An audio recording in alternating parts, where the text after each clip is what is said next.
হিসাম বিন আম্মার রাহিমাহুল্লাহ বড় শিক্ষিত ব্যক্তি, আলেম ব্যক্তি ছিলেন।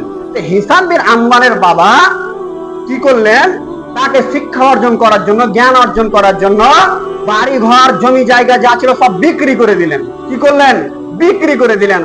আপনি তো ভর্তি করার সময় তো মাথা খারাপ হয়ে যায়, 2000 টাকা লাগে। হিসাম বিন আম্মার কি করলেন, নিজের ছেলের জন্য জমি জায়গা বাড়ি সব বিক্রি করে দিলেন। তারপরে যে টাকা হলো, যে মূল্যবান রাকাম হলো, সেটা নিজের ছেলেকে তুলে দিলেন।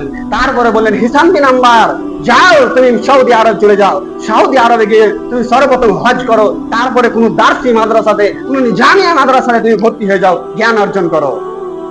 তো সেই সময় সেই যুবক হিসাম বিন আম্মার চলে গেলেন সৌদি আরবে।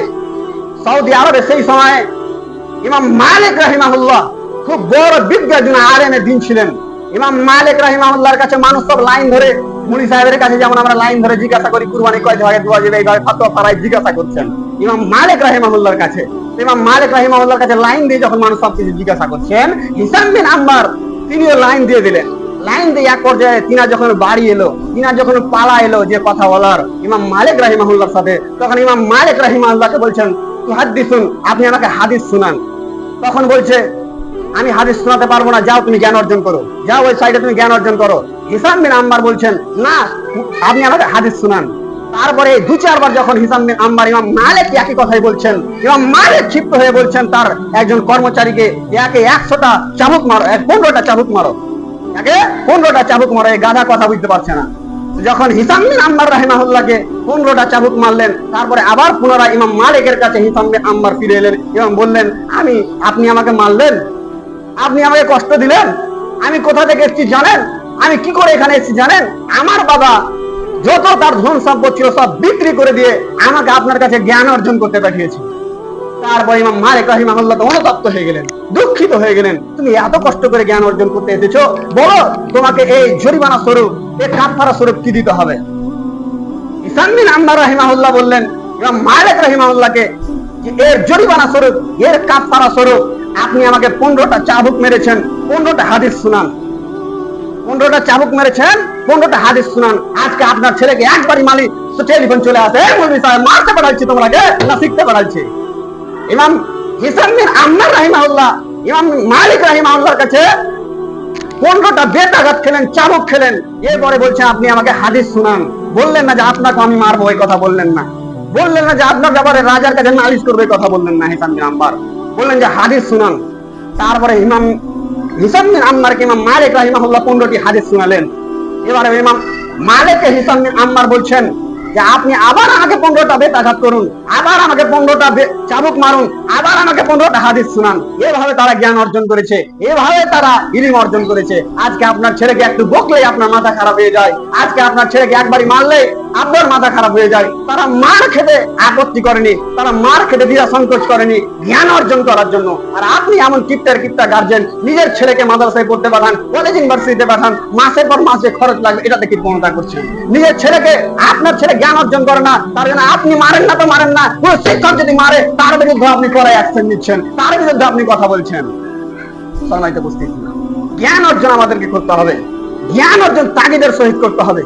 জ্ঞানের জন্য মার খেতে হলে মার খেতে হবে, জ্ঞানের জন্য সবকিছু ত্যাগ স্বীকার করলে ত্যাগ স্বীকার করতে হবে। নিজের ছেলেকে শিখানোর জন্য জমি জায়গা যা বিক্রি করা সব বিক্রি করে বলে ওর জ্ঞান অর্জন করাতেই হবে, মাস্ট অপরিহার্য। সম্মানিত উপস্থিতি, এই ছিল একটা আমার সংক্ষিপ্ত আকারে আলোচনা। আর লাস্ট যেটা আপনার জন্য দু একটা উপদেশ দিব, আমি সভাপতির কাছে 2 মিনিট চেয়ে নিচ্ছি। আপনার ছেলেকে ভালো যদি করতে চান, 1 নম্বরে আপনাকে মোবাইল থেকে বিরত থাকতে হবে। এই যে ছেলে এখানে কথা বলছে আর আপনি অ্যান্ড্রয়েড মোবাইল এইভাবে চালাচ্ছেন, ফেসবুক, ছেলে যে কি বলতে চাইছে এটা পর্যন্ত শুনছেন না। যখন আপনার ছেলে দেখছে আমার বাবা তো মোবাইল চালাচ্ছে, কেমন করে মোবাইল চালাচ্ছে, আমি একটু শিখি। আপনি মোবাইল চালাচ্ছেন আপনার ছেলের সামনে, এই মোবাইল আপনার ছেলের সামনে চালা বন্ধ করুন। সে কি বলতে চায় সেটা শুনুন। তারপরে 2 নম্বর যেটা উপদেশ আপনার জন্য থাকবে, আপনার ছেলেকে আপনি মোবাইল থেকে বিরত রাখুন। আমরা এখানে পড়াচ্ছি, শোনাচ্ছি, আপনি বাড়িতে মোবাইল দেখে আপনার ছেলেকে নষ্ট করে দিচ্ছেন, আপনার ছেলেকে বরবাদ করে দিচ্ছেন, আপনার ছেলেকে আপনি বেখুসুর বরবাদির রাস্তায় ঠেলে দিচ্ছেন। সব থেকে যদি বড় কোনো বরবাদির রাস্তা রয়েছে এই মোবাইল। যিনি ফেসবুক আবিষ্কার করেছেন উনি বলেছেন 18 বছর আগে নিজের ছেলেকে, নিজের মেয়েকে মোবাইল দেওয়া যাবে না। কেন? সে সঠিক ব্যবহার করবে না, সে বেঠিক ব্যবহার করবে। সম্মানিত উপস্থিতি, আপনার ছেলে 10 বছরের, এরপরে সে ফ্রি ফায়ারে এইভাবে বন্দুক দিয়ে গুলি মারে, কার কাছে শিখেছে? আপনি তাকে শিখিয়েছেন তার হাতে মোবাইল দিয়ে। সম্মানিত উপস্থিতি, আপনার ছেলের 18 বছরের আগে মোবাইল দেওয়া মানে আপনার ছেলে, আপনি জীবনটাকে বরবাদ করে দিলেন, কারওয়াল তুলে দিলেন, কেটে কেটে নিজে মরে যাও। তাই কাজে আপনার জন্য উপদেশ থাকবে, মা বোনেরা কথা বলেন না, আপনার জন্য উপদেশ থাকবে, নিজের ছেলেকে মোবাইল থেকে বিরত রাখার চেষ্টা করুন। মোবাইলে আজকে আপনার ছেলে যে খাবার খাচ্ছে, সায়েন্টিস্ট বৈজ্ঞানিকেরা বলছে, মেডিকেল সায়েন্স ওয়ালারা বলছে, যেসব ছেলেরা মোবাইল দেখতে দেখতে খাবার খায় সেসব ছেলেদের গায়ে কোনো প্রোটিন জমে না, সেসব ছেলেদের গায়ে কোনো তাকত শক্তি আসে না। কেন? তার ফোকাস, তার মনোযোগ থাকে মোবাইলের দিকে, খাবারের দিকে নয়। সম্মানিত উপস্থিতি, এই ছিল 2য় নম্বর উপদেশ, আপনার ছেলেকে আপনি মোবাইল থেকে বিরত রাখুন। এবং 3য় নম্বর উপদেশ যেটা থাকবে আপনার ছেলেকে, আপনি নিজে গিয়ে মসজিদের সালাত আদায় করুন। আপনার ছেলেটাকে হাতে করে নিয়ে যান, চলো মসজিদের সালাত আদায় করো। এটা আপনার জন্য উপদেশ। আপনার কাছে ওয়াদাবদ্ধ করে এখান থেকে যেতে হবে যে আজকে থেকে আমি মুলি সাহেব, আমার ছেলে মাদ্রাসাতে পড়ছে, আমি মাদ্রাসার অভিভাবক, আমি 5 ওয়াক্ত সালাত আদায় করবো, আমার ছেলেকে মসজিদে হাতে নিয়ে যাবো। ইনশাআল্লাহ পারবেন তো? ইনশাআল্লাহ।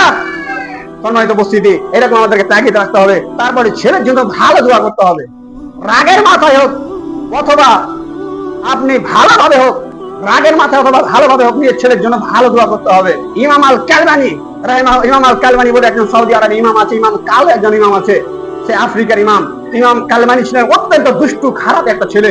তো যখন সে দুষ্টুমি করতো, গোটা গ্রামের মানুষ যখন তার মাকে শেখায়ত করতো, তখন তার মা বলতো, আল্লাহ তোকে কাদা ধরা ইমাম বানিয়ে দেব, ইমাম আল কালবানিকে। আর আজকে সত্যি তাকে কাদা ধরা ইমাম বানিয়ে দিয়েছে। তাই মা বোনদের উদ্দেশ্যে বলবো, আপনার ছেলেকে আপনি রাগের মাথায় অসৎ দোয়া দিয়েন না, ভালো দোয়া দেন। আরো অনেক কিছু আলোচনা করার বিষয় ছিল, সময় সাপেক্ষে ইনশাআল্লাহ করব। এবং আপনাদের উদ্দেশ্যে আর একটি কথা, আপনারা অভিভাবক, আপনারা সতর্ক হন, আপনারা সাবধান হন। আপনি সাবধান হলে আপনার ছেলে সাবধান হয়ে যাবে। তাই আল্লাহ বারাক ওয়া তাআলার কাছে পরিচিত দোয়া যে আল্লাহ তুমি আমাদের এই মাদ্রাসা মিসবাহুল উলুমের সমস্ত শিক্ষককে সঠিকভাবে শিক্ষা প্রদান করার তৌফিক দান করো, এবং সমস্ত কমিটিকে মাদ্রাসার সঠিকভাবে দেখভাল করার তৌফিক দান করো, এবং সমস্ত গার্জেনকে মাদ্রাসার ছেলেদের, নিজের ছেলেদের সঠিকভাবে নিয়ে যাওয়া, নিয়ে আসা, এই যে একটা ব্যাপার থাকছে, এবং ভালো আমল করার যে একটা ব্যাপার থাকছে, সকলকে তৌফিক দান করো। এবং ছেলেদেরকে বেশি বেশি করে আপনার জ্ঞান অর্জন করার আল্লাহ মেধা মস্তিষ্ক তুমি খুলে দাও, বলে থাকি আমিন। আরেকবার বলে থাকি আমিন। এখান থেকে আমরা করলাম। আসসালামু আলাইকুম ওয়া রাহমাতুল্লাহি ওয়া বারাকাতুহু।